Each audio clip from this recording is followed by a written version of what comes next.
Assalamu alaikum à tous, j'espère que vous allez bien. Donc aujourd'hui, Inch'Allah, on se retrouve pour une interview d'un acteur de la finance islamique qui fait un gros travail de sensibilisation et de démocratisation de l'investissement licite et sans riba. Donc, Inch'Allah, je vais te laisser te présenter rapidement, Wadoud, avant qu'on puisse commencer, Inch'Allah, à te poser quelques questions sur comment constituer sa stratégie d'investissement en tant que musulman. بسم الله ربي اشرح لي صدري ويسر لي امري واحلل عقدة من لساني. Donc, merci beaucoup pour l'invitation à Alta. Déjà, c'était très gentil de ta part de m'inviter. Et là, pour ce que tu fais, donc franchement, merci beaucoup. Donc, moi, aujourd'hui, je suis Adoud de Bouffard. Et aujourd'hui, je suis formateur en investissement et en stratégie financière. Donc, mon but, c'est vraiment de créer du contenu principalement sur les réseaux. Donc aujourd'hui, je suis sur LinkedIn, YouTube et Instagram pour, à travers différents contenus, que ce soit écrit ou vidéo, très simplement donner de l'éducation financière à la communauté musulmane et sur différents points. Donc le premier point, c'est comment bien gérer son argent de façon conforme à l'éthique musulmane. Donc vraiment, pour éviter le riba du quotidien, payer sa zakat dans les temps et selon les règles de conformité. Ensuite, bien gérer son argent de façon budgétaire. Donc ça, Inch'Allah, dans la communauté musulmane, on a de plus en plus de cadres ou même de gens qui travaillent, de salariés, d'ouvriers, d'étudiants, d'alternants, qui ont des revenus mais qui ne savent pas forcément comment gérer son argent, comment tenir un budget, comment atteindre ses objectifs. Donc ça, c'est un grand pôle de mon travail que j'apprécie. Et ensuite, il y a l'aspect vraiment purement financier, investissement. Une fois qu'on gère bien son argent de façon conforme à l'éthique musulmane, qu'on gère bien de façon budgétaire, normalement, il est pour beaucoup de personnes, il reste un excédent, un surplus. Et ce surplus, comment on va le faire travailler pour atteindre ses objectifs, que ce soit réaliser le Hajj, préparer sa retraite, acheter un bien immobilier, comment le faire fructifier aujourd'hui sur des solutions d'investissement à la fois conformes et conformes à l'éthique musulmane et aussi rentables. Voilà aujourd'hui ce que je fais, donc j'ai un parcours lambda. J'ai commencé par un master en finance traditionnelle, j'ai travaillé en banque pendant 2 3 ans. Et ensuite, j'ai quitté ce monde bancaire traditionnel et je me suis formé, si tu veux, on en reparlera, à la finance islamique. Et aujourd'hui, maintenant, j'accompagne les musulmans sur ces différents aspects. Hmm. Non, machallah, je savais pas que justement tu avais vraiment ce background plus finance traditionnelle. Si, si, tout à fait. En fait, moi, j'ai fait. En gros, moi, j'ai suivi des études sans trop savoir ce que je devais faire. Donc, à l'époque, en général, tu avais un bac, tu allais vers. Si tu voulais continuer vers les études supérieures, il n'y avait pas forcément de modèle qu'on connaissait dans l'entrepreneuriat, déjà. Donc, c'était vers le salariat. En général, je voyais des gens aller en marketing à l'époque, en école d'ingénieur, en économie, en droit, c'était ça en gros, comptabilité. Il n'y avait pas 40 000 options, médecine aussi, mais très peu. Donc moi, je suis parti sur tout ce qui était comptabilité et finance. Donc j'ai fait des licences à Orléans et à l'époque en économie, donc la licence économie finance. Ensuite, j'ai conclu par un master en école de commerce euh, en, euh, en, en management et finance d'entreprise. Donc, durant cette année, j'ai trouvé une alternance au Crédit Agricole à l'époque, donc au siège entre Guyancourt et Montrouge. Euh, donc, voilà, j'ai travaillé en tant que contrôleur de gestion, analyste business analyst financier au Crédit Agricole. Ça a duré quelques années et après, j'ai arrêté. J'ai arrêté parce que j'ai commencé à prendre des cours en droit musulman, à comprendre que c'était un secteur Oui. qui n'était pas forcément Hmm. confort. Alors qu'avant, vraiment, quand j'avais 20 ans, 18 ans, les gens, c'était pas, il y a 10 ans, c'est pas long, hein. Il y a 10 ans, c'était pas aussi démocratisé, en fait, le sujet de finances islamiques, de faire attention, etc. Donc, quand j'ai compris ce moment-là, j'ai décidé de quitter. Hmm. Et là maintenant, est-ce que en quoi est-ce que tout ce background justement que tu as eu, il te permet aujourd'hui de dire euh, d'expliquer aux musulmans pourquoi pourquoi est-ce qu'ils doivent investir. Donc c'est important d'investir. Donc là, aujourd'hui, il faut comprendre que on fait face à un monde de plus en plus cher. Pourquoi? Parce qu'il y a l'inflation.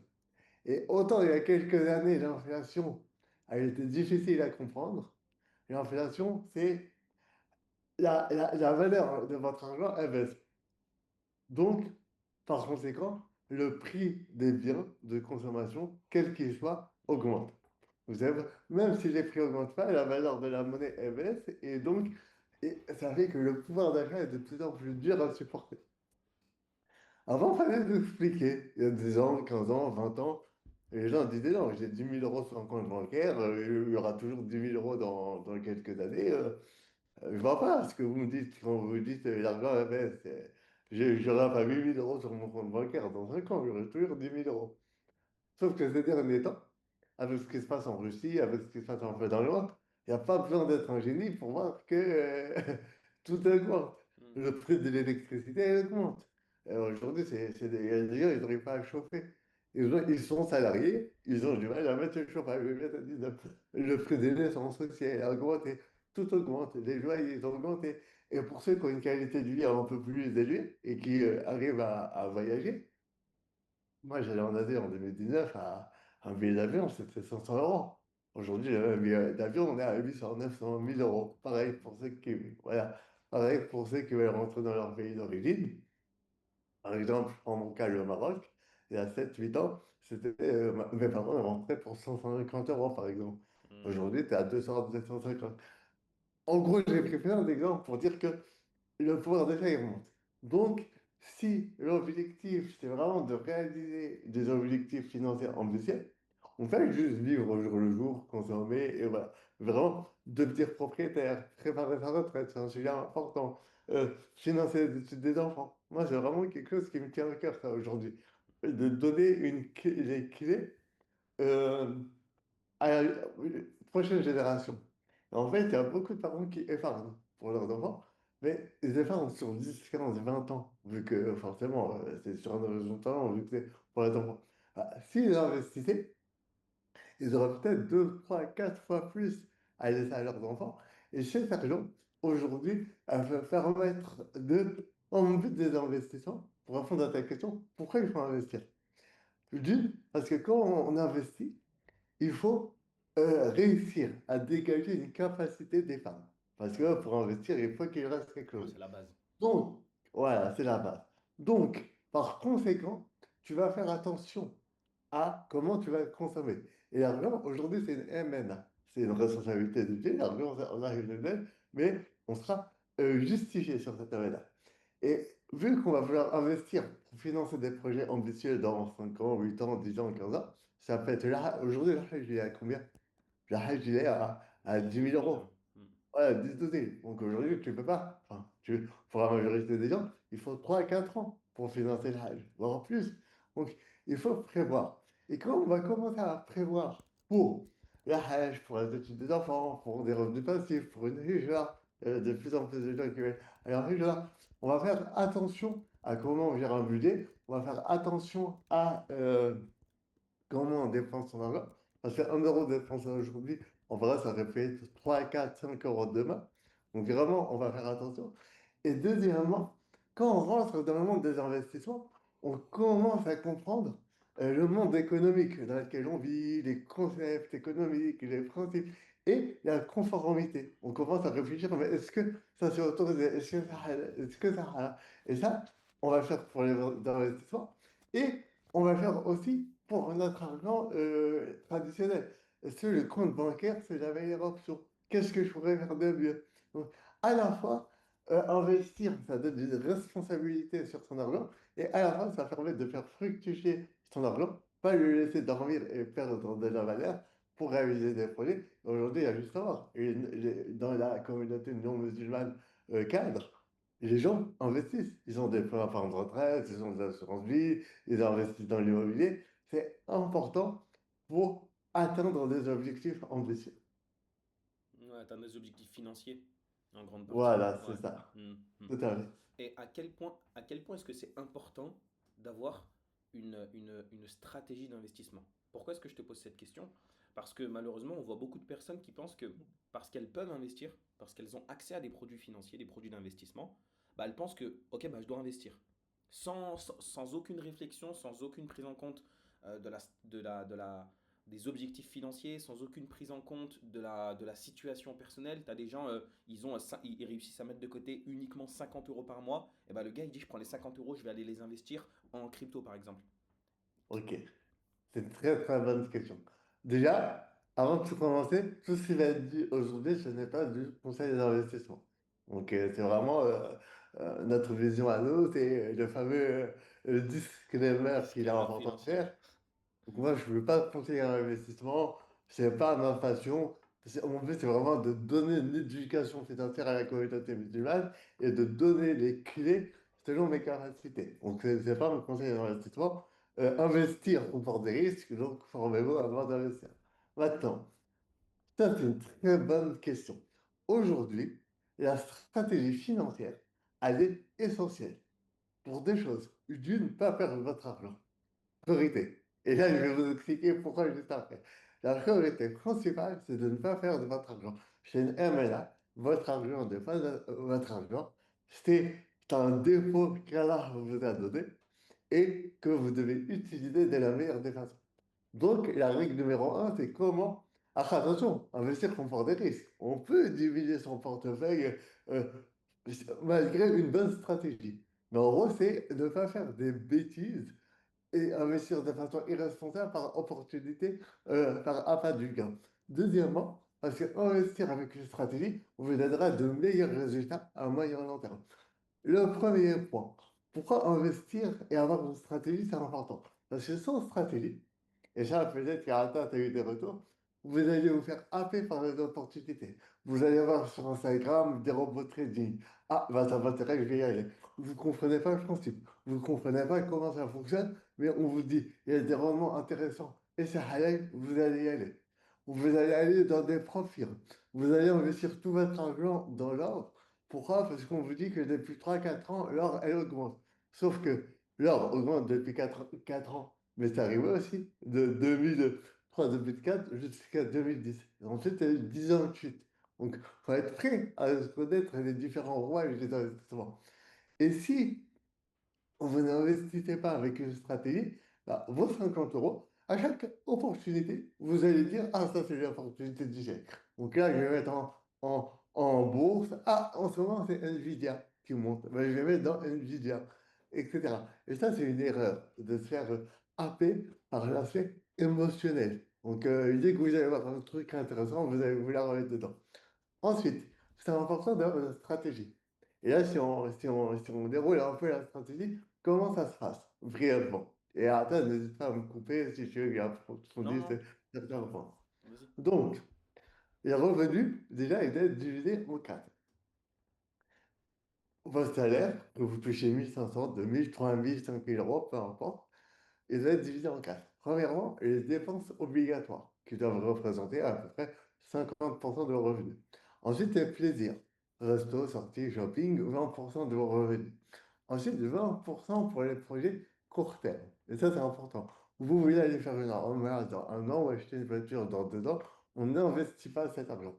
Pourquoi? Parce que la majorité des produits financiers adaptés à la communauté musulmane, ce sont des produits qui vont aller sur des cycles de 4 ans et plus. On n'a pas de produits garantis comme les produits garantis entre guillemets, comme les produits obligataires, les fonds monétaires, etc., ou les livrets qui rapportent de façon très sécurisée. Donc, on recommande d'investir sur un cycle de 4 5 ans et plus. Donc ça, c'est ma recommandation. Donc, on n'investit pas pour les projets court terme. Il reste 10% à investir. Ces 10%, et là, on va les diversifier. Déjà, et là, on va parler de stratégie d'investissement. Déjà, c'est important d'avoir des épargnes de précaution avant d'investir. Ça, par exemple, dans la pyramide, imaginez, je sais qu'Atta, il en parle aussi sur ta Oui, chaîne, j'en parle, ouais. donc imaginez la stratégie patrimoniale comme une pyramide. Le bas de la pyramide, ça va être les fondations. Ou même une maison, ça va être les fondations. Et plus on monte, enfin, plus on est en bas, plus les fondations doivent être fortes. Et plus on est en haut, plus euh, elles peuvent être un peu, comment dire, flexibles. Mm. Et donc, comment ça se passe? Le bas de la pyramide, c'est une épargne de précaution. C'est de l'argent épargné sur un compte courant non rébellion en cas d'imprévu. En général, on recommande 3 mois de dépenses. Vous dépensez 2 000 euros, et ben, il vous faut 6 000 euros à peu près d'épargne de précaution. Et ça, c'est en cas d'imprévu de la vie, panne de voiture, panne de, comment dire, problème de santé, vous quittez votre emploi, il faut un mois avant d'avoir un revenu.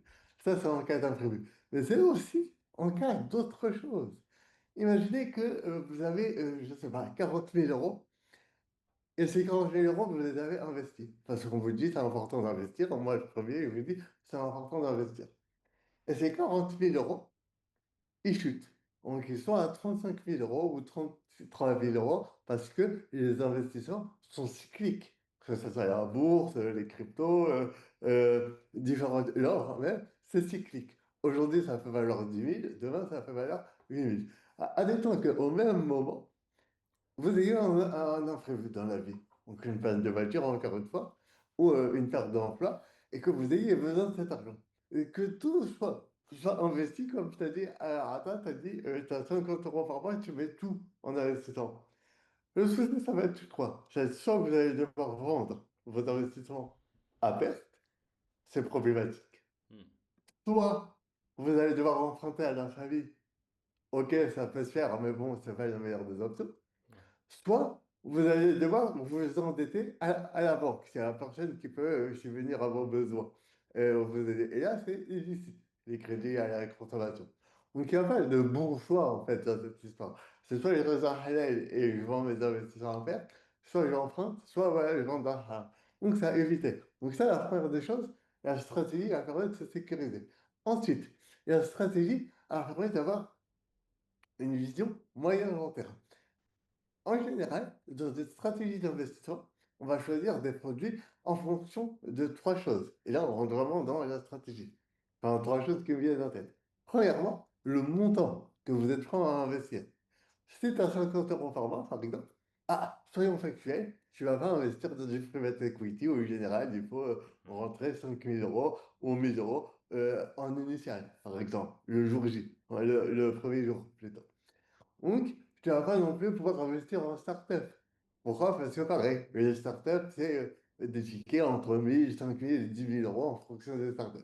Donc, de façon purement factuelle, le montant que vous pouvez investir, vous ne pourrez pas investir dans tout. Donc, il faudra investir dans des solutions adaptées à votre portefeuille. Deuxièmement, on va investir en fonction de votre niveau de risque. Ça, c'est important. Quand les gens font du conseil d'investissement, en général, il y a des petites recommandations selon l'autorité de marché financier. Il y a Mm. des gens, comme moi, qui ne sont pas du tout averses au risque. Moi, demain, mon portefeuille, il fait moins 80%, je m'en fiche royalement. Je dors, mais comme un bébé. Mm. Pourquoi? Parce que l'argent, c'est un outil pour moi. Je sais faire de l'argent dans l'entrepreneuriat. Et l'investissement, c'est sur le long terme. Donc, je me fiche de ce qui se passe dans les 3 prochains mois. Moi, ce qui m'intéresse, c'est ce qui va se passer dans 5 ans, 8 ans, 10 ans. Donc, en Après, ça, fonction, ce niveau-là, excuse-moi de te couper, mais ce niveau-là, on peut l'atteindre quand on a, quand justement cette stratégie d'investissement, elle est rodée en fait. C'est vrai que voilà, même moi, peu importe ce que mon portefeuille perd, bah, ça me fait absolument rien, tu vois. c'est ça, ça halala. Donc, tu vois, alors qu'il y en a, tu dois sûrement avoir des clients, moi, je reçois des messages. Ouais, il y a moins de 10%, je fais quoi? Je regarde tous les jours. Tu vois? Non, mais Ouais. déjà, si vous êtes. Bah, ces profils-là, on ne peut pas leur dire investissez dans des cryptos ultra Ouais. volatiles. Hmm, hmm, Parce qu'il y a crypto et crypto. hmm, Donc, tu ne peux pas dire investissez dans, je sais pas, moi, la plus volatile des cryptos qui va faire moins 80, plus 80. hmm. Donc, il y a l'acceptation au risque. Ça, c'est la troisième chose. Ensuite, il y a les objectifs. Les objectifs sont importants. Donc, on a dit le montant à investir, à votre capacité à répondre au risque et les objectifs. Si vous avez un objectif à 3 4 ans ou à 2 ans, ça va être important de sécuriser le portefeuille et d'avoir le moins de volatilité possible. Hmm. Pourquoi? Parce que vous avez un objectif dans 3 4 ans, ça peut être la retraite, ça peut être un apport pour un achat immobilier en financement, etc. À l'inverse, si vous avez un objectif comme moi je suis entrepreneur, alhamdoulilah, je gagne ma vie. Aujourd'hui, je vis avec mes revenus entrepreneuriaux. Et mes investissements, c'est pour l'avenir. Préparer la retraite, préparer des revenus complémentaires. Si jamais à 45, 50 ans, je vais travailler moi, ben, j'ai des revenus qui tombent sans avoir à travailler au quotidien. J'ai 15 ans devant moi. J'ai 30 ans aujourd'hui. J'ai 15 ans, 20 ans, 25 ans. Mais il me disait, Allah, il m'accorde une vie longue. Mais ça veut dire quoi aussi? C'est-à-dire que je suis prêt à subir plusieurs cycles de crise. C'est-à-dire que si j'aurais commencé à investir, par exemple, en 2005, admettons, et j'avais un horizon de 15-20 ans, j'aurais pu subir la crise de 2008, et ça m'aura pas dérangé, la crise du Covid, etc. Donc, ça ne me dérange pas. Et pour ceux qui ont un horizon de temps long, ils peuvent prendre plus de risques. Ça, c'est à toi d'émotion. Donc, pourquoi avoir une stratégie d'investissement? Parce que c'est important d'investir selon trois choses. Il y a d'autres critères, bien évidemment, mais votre montant capacité à investir, votre horizon de temps et vos objectifs, et votre profil de risque. Hmm. Autre chose, pourquoi c'est bien d'avoir une stratégie? Parce que, oui, pour gagner le plus d'argent possible, c'est mieux de concentrer son argent. Donc, comme toi, ce n'est pas un conseil en investissement. Oui, Attention oui, oui. à... Non, non, c'est pas des Non, conseils mais... d'investissement. On est là on est vraiment là pour sensibiliser les gens, tu vois. C'est ça. Hmm. Mais j'ai déjà reçu des messages en privé qui disent, ouais, tu t'avais dit que... Ah J'ai ouais. rien dit. Et donc, t'as jamais reçu. Donc, je te le souhaite pas. Donc, la meilleure façon de s'enrichir. Alors aujourd'hui, vous me dites, vous avez, Wadoud, tu as une seule option, tu dois laisser ton argent sur une classe d'actifs pendant 10 ans. C'est ça. On me dit, on prend tout ton argent, on te l'enlève et tu le mets sur une seule classe d'actifs. On me pose cet ultimatum. Pour moi, la meilleure des options aujourd'hui, c'est Bitcoin. Pourquoi? Parce que dans 10 ans, je pense que ce sera celle qui aura fait le plus de performance, avec lequel je suis plus à l'aise et qui aura le plus de rendement. Donc, quand on veut gagner le plus d'argent possible, il faut concentrer son argent. Ça peut être dans un business, par exemple, tu lances un projet à toi, comme Ata ou moi on a lancé nos projets. Ça peut être dans la bourse, dans les startups, tu te concentres. Sauf que il y a des risques à se concentrer. Et c'est pour ça qu'il est important d'avoir une stratégie de diversification. Donc ça, c'est plutôt ce que je recommande. Je ne recommande pas la concentration. Pourquoi? Parce qu'il y a des actifs qui sont décorrélés. Si on prend la crise de 2008, quand la bourse a chuté, l'or, il a augmenté fortement. Donc, ça préserve une partie du capital. À l'inverse, sur les années d'après, on prend post-subprime, donc 2010-2011 jusqu'à aujourd'hui, jusqu'à 2020 plutôt. Hmm. Parce que depuis 2020, c'est assez corrélé. Mais si on prend de 2010 à 2020, la bourse, elle a explosé. À l'inverse, l'or, il a moins performé donc, sur cette période. Donc, c'est important de décorréler son portefeuille, avoir un petit peu d'humour, un petit peu de bourse, un petit D'accord. peu de crypto. En fait, tu hedges d'une certaine manière la Voilà. perte en compensant au cas où. Ouais, ouais, c'est complètement logique. Parce qu'en C'est de ça. règle générale, quand on va avoir euh, une crise sur les marchés actions, eh ben, souvent les gens ils vont aller se rediriger justement vers l'or. Donc c'est toujours bien d'avoir un petit peu d'or, mais d'avoir un petit peu d'action. Exactement. Et Ok, ok. historiquement, ça s'est passé comme ça. Depuis 2020, c'est pas le cas. Depuis 2020, subhanallah, tout est en train de monter dans la ligne droite. La Hmm. bourse, la crypto, l'or, etc. Après, si on post-rationalise, il y a des raisons. Pourquoi l'or a augmenté? Parce que Oui. on entend parler de dollarisation. Donc, il y a énormément d'États comme la Chine et d'autres pays qui sortent leurs devises enfin leur réserve monétaire en Hmm. dollars et qui passe en euros. Dans le Oui. même temps, il y a eu une surperformance de la tech avec l'arrivée de l'IA, etc. On entend parler de bullion. Donc, il y a plusieurs choses qui font que on peut post-rationaliser le fait que ça ne soit pas décorrélé en Hmm. réalité. Hmm. Sauf que En général, si on prend un historique long, la décorrélation elle est mieux et il est important de diversifier. Hmm. Donc voilà, pour répondre à ta question, et je vais faire un peu long, mais c'est ça les raisons qui font qu'il faut avoir une stratégie vraiment claire dès le début. D'une, pour éviter des erreurs liées au FOMO, donc Fear of Missing Out, on ne va pas investir sur des projets que parce qu'ils nous paraissent bien et sans aucune stratégie. Hmm. Deuxièmement, pour avoir une vision long terme, une vraie stratégie antifragile, comme il dit Nassim Hmm. Nicolas Taleb, Taleb. ouais. Enfin, voilà. Et troisièmement, pour diversifier en fonction de tes objectifs. Si vous voulez concentrer votre argent pour faire le maximum de performance, allez-y. Mais si vous êtes trop risque, sinon, on va diversifier en fonction des différents objectifs. Hmm. Non, mais tu sais, il y a même il y a un philosophe, il disait, si j'avais une heure si j'avais une heure pour couper un arbre, eh ben, je passerais 45 minutes à aiguiser ma hache et 15 minutes à tenter de le couper. Et en fait, cette vision, C'est ça. elle s'inscrit complètement dans prenez le temps de constituer une stratégie d'investissement avant de vous mettre à investir. Parce que si tu te mets à investir directement, bah, soit tu vas perdre ton argent, ou bien, on rajoute à ça, bah, tu vas tomber dans le haram. Et ça, c'est un truc que Voilà. En personne. J'ai plus, remarqué vraiment la majorité des gens qui me contactent, qui ont décidé de se lancer dans l'investissement sans stratégie, sans accompagnement, soit ils perdent leur argent, soit ils tombent dans le haram. Ou bien même des fois les deux. ouais, bah, je te prends un exemple tout bête, l'histoire de copy trading que je supporte pas, ou de Ouais. ELM. On te dit, tu vas gagner de l'argent. Déjà, il y a une règle. Si on vous dit, tu vas gagner de l'argent vite, facilement, et sans effort, alors quittez. Quittez. C'est le triptyque qui est très mauvais. Hmm. Donc, souvent, vous allez faire votre argent. Et souvent, c'est sur des choses illicites, mais oui, non conformes, qui contiennent du ralage, du mainstream. Mais on peut gagner de l'argent vite et rapide. Et je veux dire, on peut gagner de l'argent rapidement. Par exemple, vous avez un business, un entrepreneuriat, un start-up, vous pouvez gagner de l'argent rapidement. Par Oui. contre, Hmm. ça va être difficile et avec de l'effort. Vous pouvez gagner de l'argent facilement. Investir sur les marchés financiers. Une fois que vous avez déroulé la stratégie que tu dis, attends, réfléchis pendant les 45 minutes là sur l'air, vous déroulez la stratégie.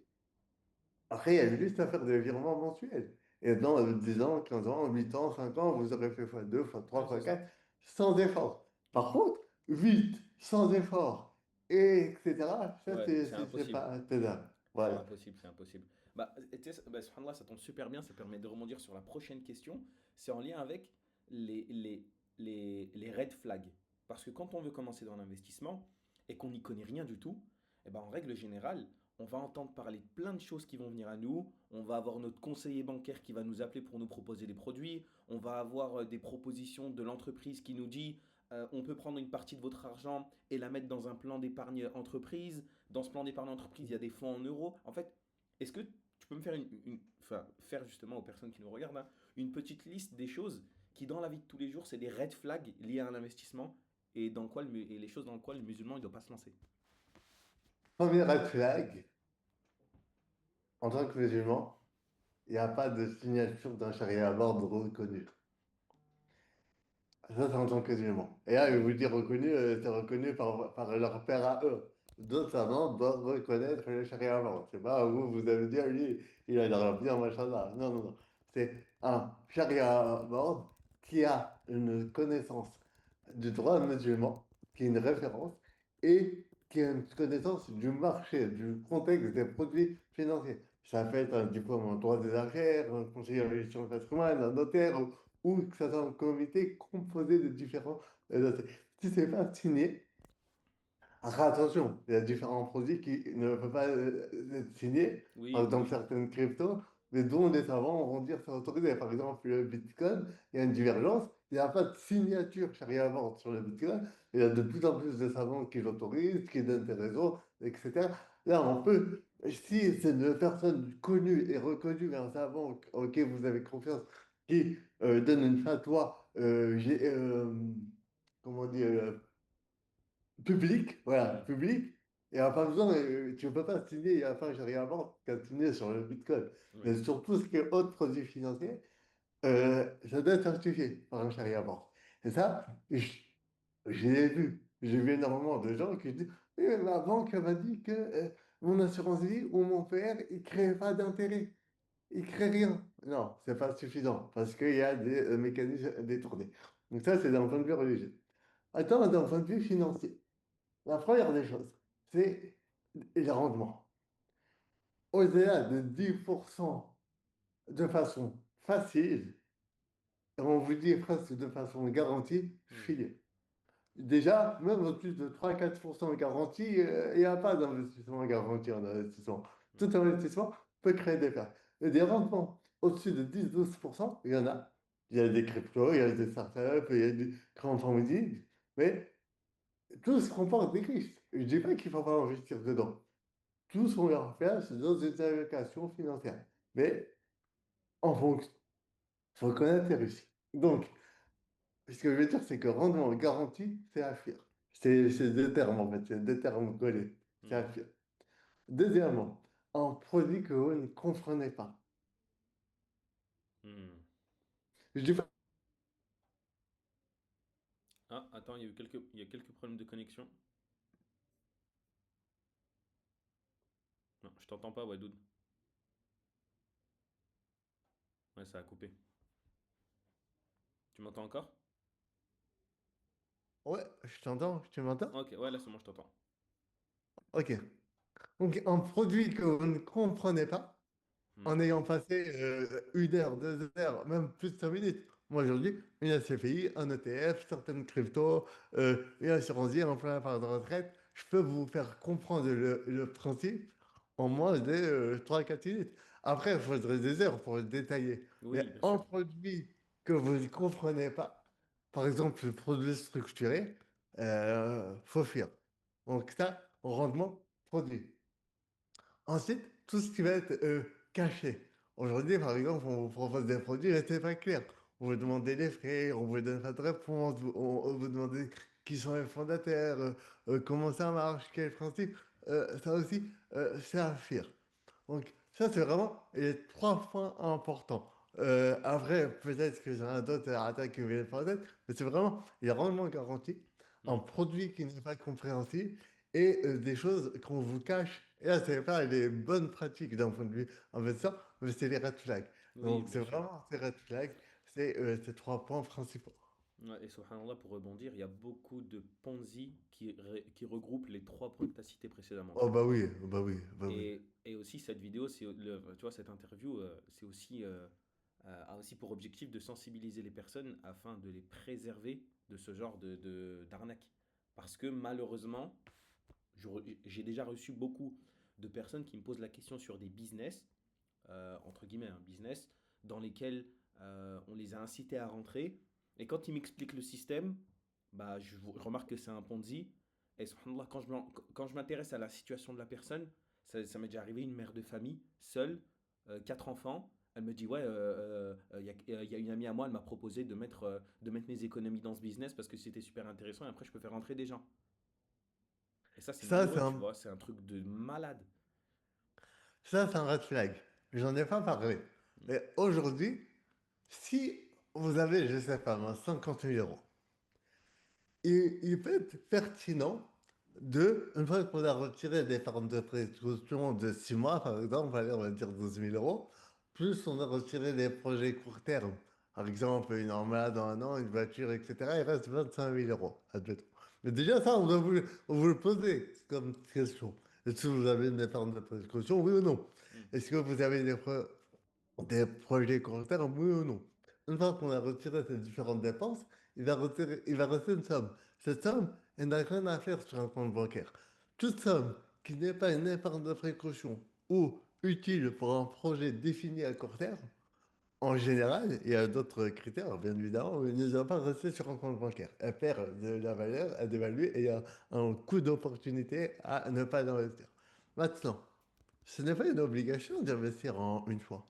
D'ailleurs, ce n'est pas forcément recommandé. Tout produit d'investissement, en général, sauf certains spécifiques, par exemple les startups ou pas en montant, dans certains cas importants, tous les autres produits. vous êtes censé pouvoir investir sur un mois, 2 mois, 5 mois, 6 mois, 10 mois. Donc, commencez, comme tu as dit, enfin, comme tu as dit, il y a des gens, on leur dit, mettez toutes vos économies, c'est aberrant. Non, commencez avec 1 000 € ou 500 euros sur les fameux 25 000 € là, dans le cas que j'ai dit. Et ensuite, si vous êtes à l'aise, vous rajoutez, vous rentrez le mois prochain, et le mois d'après, ou la semaine d'après. Et après, une fois que vous êtes à l'aise, vous mettez les 20 000 € d'un coup. Donc voilà, c'est pas obligé. Dans certains produits reconnus, fiables, stables, par exemple des SCPI, des assurances-vie, des PER ou même d'autres projets en fonction de vos revenus, on peut mettre d'un coup les 20 000 €, mais ce n'est pas une obligation. À partir du moment où on vous met la pression pour le faire, c'est problématique. Hmm. Donc je te rejoins sur ça. Ouais, donc faut être vigilant soyez vigilant lorsqu'on vous incite ou qu'on vous met une pression pour investir sur un produit. En fait, peu importe le produit en réalité, quand on vous incite à investir sur un produit, en règle générale, c'est que les gens ils ont un intérêt à ce que vous y investissiez. Parce que la charité, ça existe pas dans le business malheureusement. Donc soyez très vigilant, Inch'Allah. Voilà, exactement. Bah écoute, là, j'aimerais bien te poser des questions par rapport à divers produits d'investissement qui Oui, existent sur le marché. Et tu me oui. dis, on va essayer de faire un jeu comme ça où tu me dis si tu matches ou pas. Ah, moi, à titre personnel, pour ma stratégie à moi, Oui, c'est pour ça? toi, pour toi. Non, non, pour toi, pour Ok, toi. Non, non, on n'est ok. pas en train de dire aux gens. C'est pour ça que je dis si tu matches ou Non, pas. parce qu'il y a des produits que j'aime pas pour moi, mais que je recommande à d'autres personnes. Oui, bien Enfin, sûr, que je peux. bien sûr. Voilà, C'est pour ça que c'est uniquement toi ce que tu avec apprécies. plaisir. Voilà. J'aime bien ça. Ok, allez, alors, les actions. Les élections, je match à fond. Donc, je match pas en individuel, donc Hmm. pas en stock picky, vraiment en ETF. Donc, c'est Ouais. vraiment un produit que j'apprécie parce que ça se valorise sur le long terme. Tu Hmm. investis dans l'économie réelle, même si on va rentrer dans le détail, mais si tu achètes sur le marché secondaire, c'est pas vraiment l'économie réelle. Mais Ouais. oui, je match dans l'investissement en action. Pour moi, c'est un des moteurs de l'économie et de mes investissements personnels. Et est-ce que tu as une préférence géographique? Déjà, une préférence que j'ai pas, Ouais. c'est l'Europe. Ok, C'est d'accord. l'Europe. Ouais. Et encore pire en charia compliant. Tu me Hmm. dirais, l'Europe, en non-charia, il y a des belles pépites comme LVMH ou d'autres. Mais tu me dis l'Europe en charia compliant, je ne matche pas.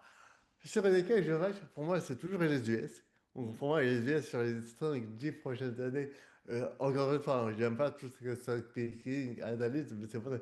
Sur les 10 prochaines années, je pense qu'ils seront toujours leaders. Vraiment. De Hmm. l'IA, de la Ouais. tech, de tous les Hmm. projets. À 30 ans, je sais pas. Peut-être que ça va tourner. Parce qu'il y a un autre monde que j'aime bien. C'est ce qu'on appelle les pays émergents. La Chine, l'Inde, Oui. l'Arabie Saoudite, etc.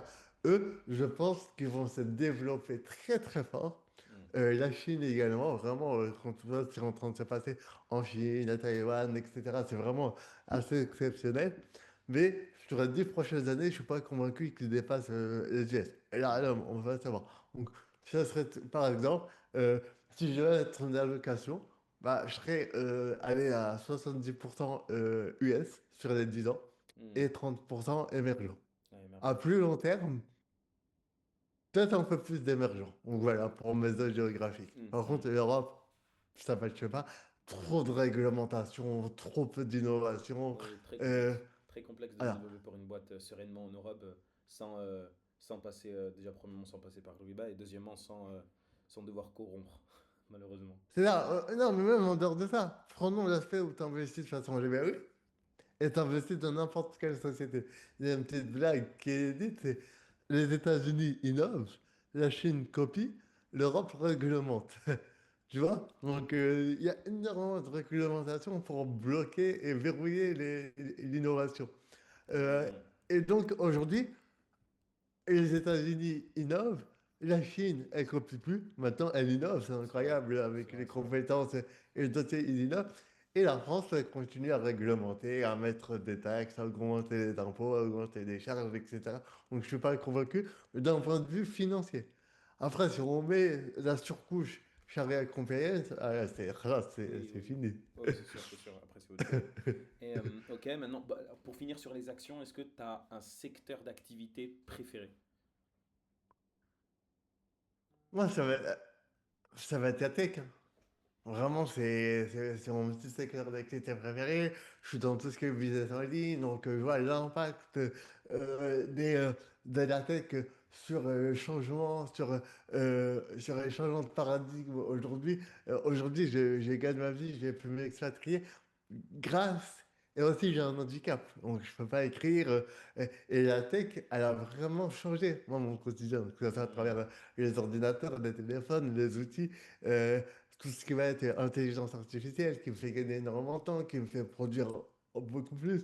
Donc, la tech et l'IA, j'y crois fortement, j'y crois énormément. Est-ce qu'il va y avoir une bulle? Je ne sais pas. Est-ce qu'il faut mettre tout son argent? Je ne recommande pas, mais c'est vraiment hmm. mon secteur préféré. Ok. Maintenant, autre classe d'actifs, crypto, tu matches ou pas? Crypto, je match aussi, c'est ma deuxième classe d'actifs préférée, mais je sépare. Bitcoin, Des c'est autres. mon actif numéro un. Hmm, Soyons clairs.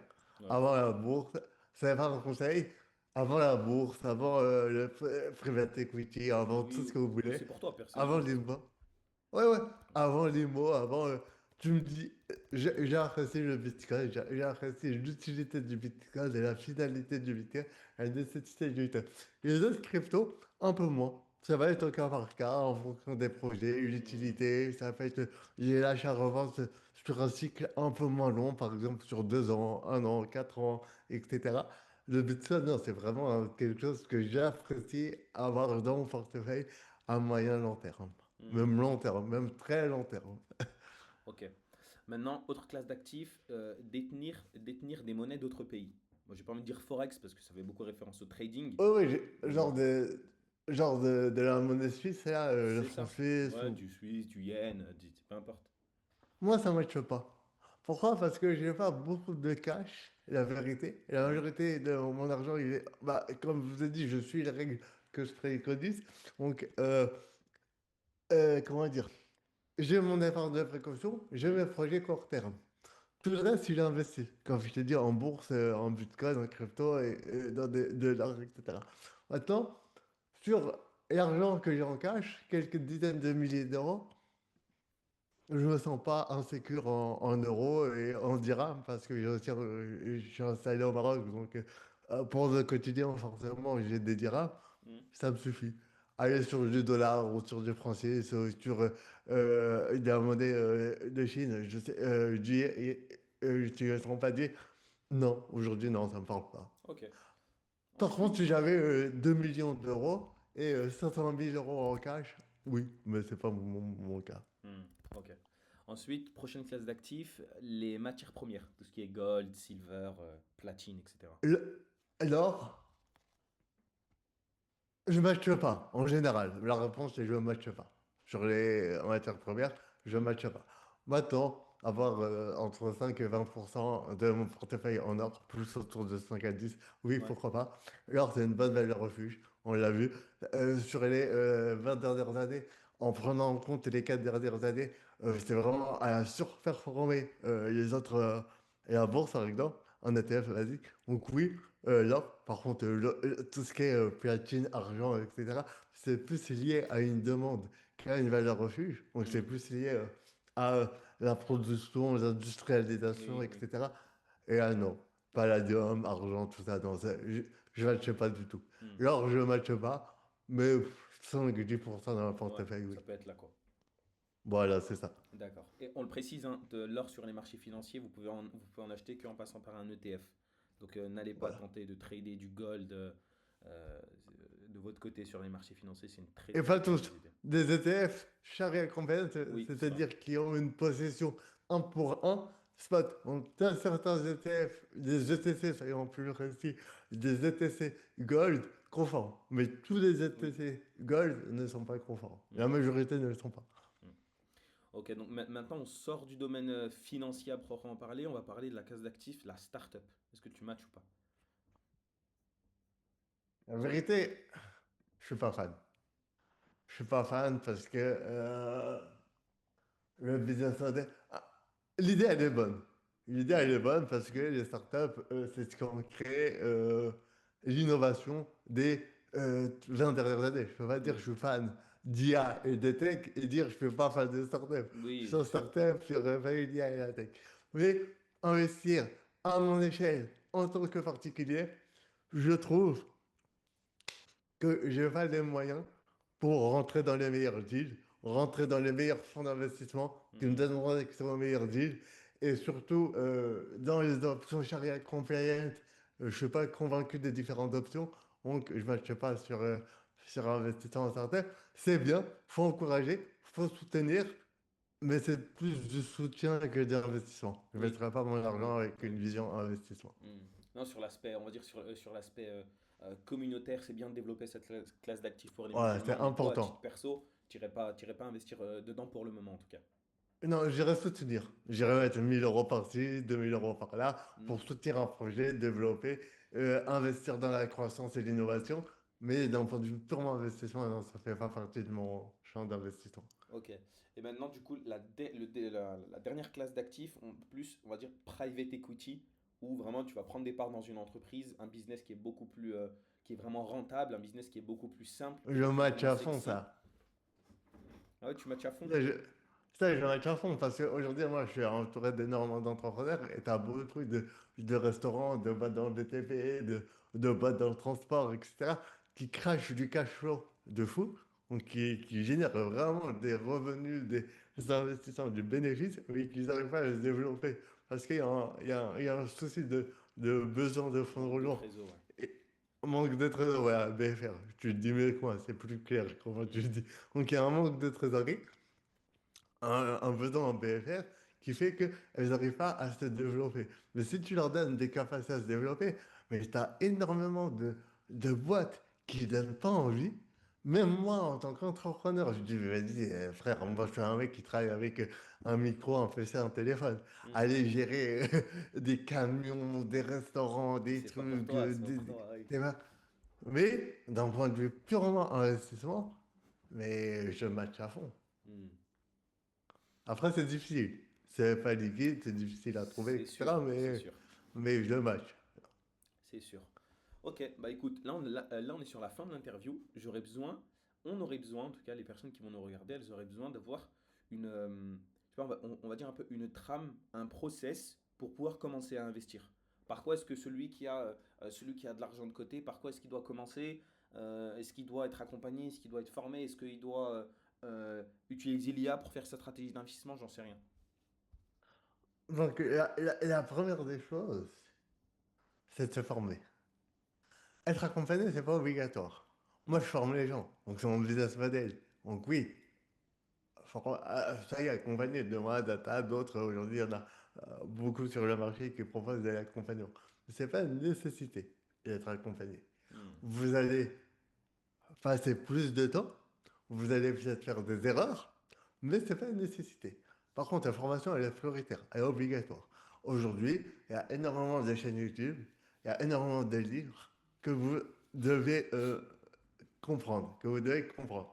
Donc, la première des choses, c'est formez-vous. Comprenez les différents produits d'investissement.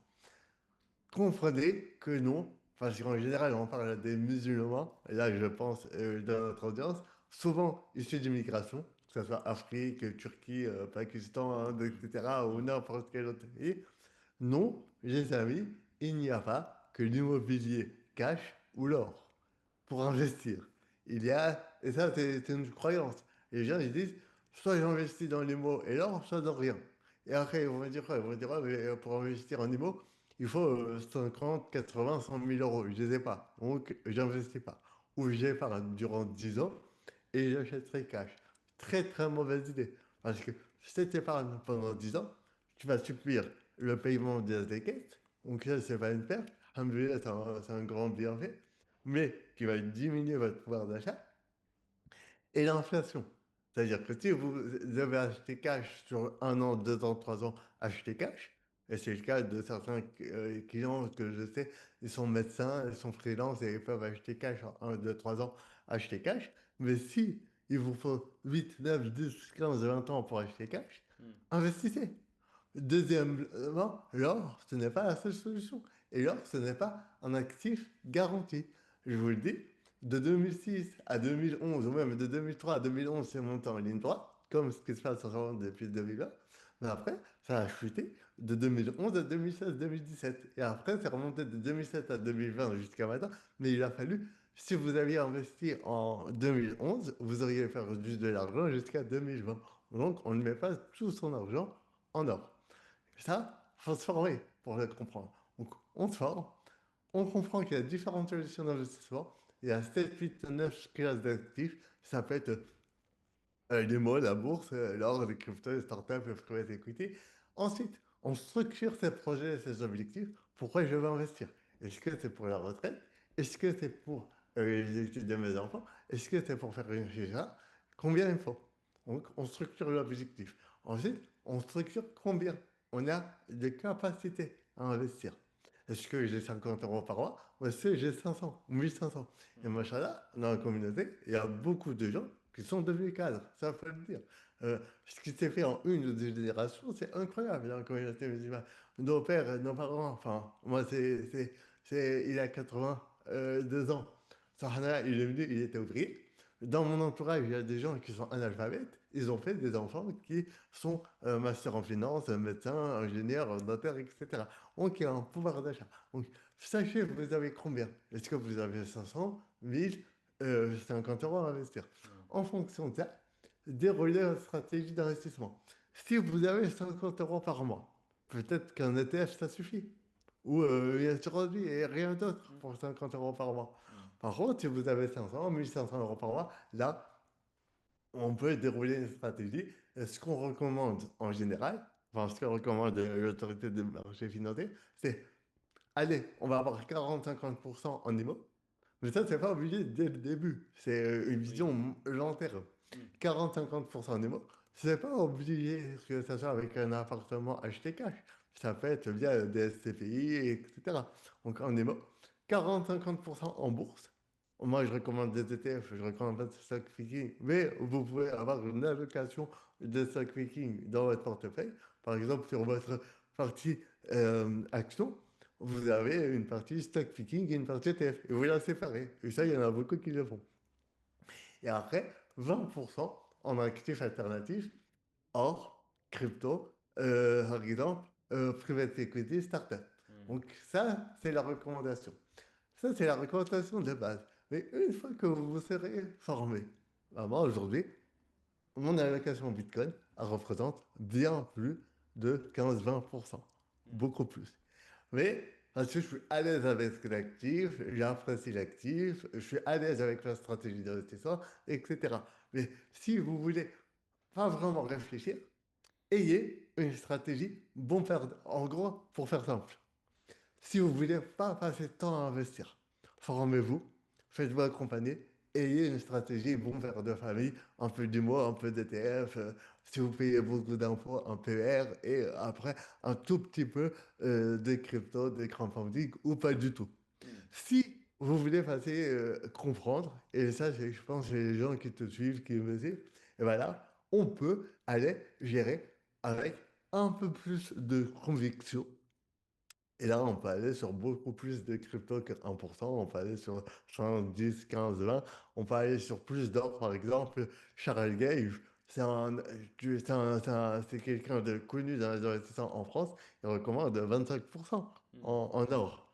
Alors que les autres gestionnaires de fonds, ils recommandent entre 5 et 10% en or. Hmm. Mais en gros, plus vous allez comprendre un secteur, un actif, plus vous aurez de convictions. Et ces convictions, elles doivent toujours être alignées avec votre horizon de temps, vos objectifs et votre niveau de risque. Et surtout, sur des produits certifiés Sharia compliant par un comité de savants indépendant et reconnu. Donc voilà ce que je recommanderais pour élaborer une stratégie d'investissement. D'accord. Bon, bah, alhamdoulilah. Bah, écoutez, moi, dans tous les cas, je vais mettre les différents liens qui vont vous rediriger vers les réseaux sociaux et les moyens de contact de Wadoud.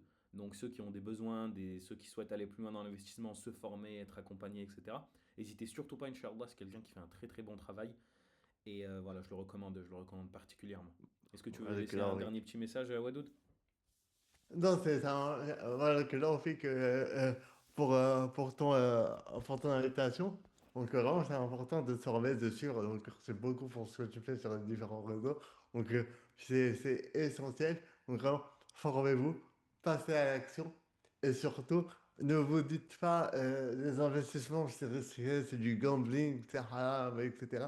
Non, quand on se forme, on voit qu'il y a des opportunités, des possibilités. Donc, ne soyez pas dans l'excès, ni investir n'importe comment que par appât du gain, Hmm. ni ne pas investir du tout, parce que tout est haram. Non, il y a des possibilités, il y a des options. Comprenez, formez, placez votre confiance en Allah, votre esprit est écrit. Vous devez faire l'école, c'est bête. Et ensuite, la finalité, le résultat, il appartient à Allah subhanahu wa ta'ala. Alhamdulillah, barakallahu fik. On va faire que là. Allez, Inch'Allah, salam alaikum.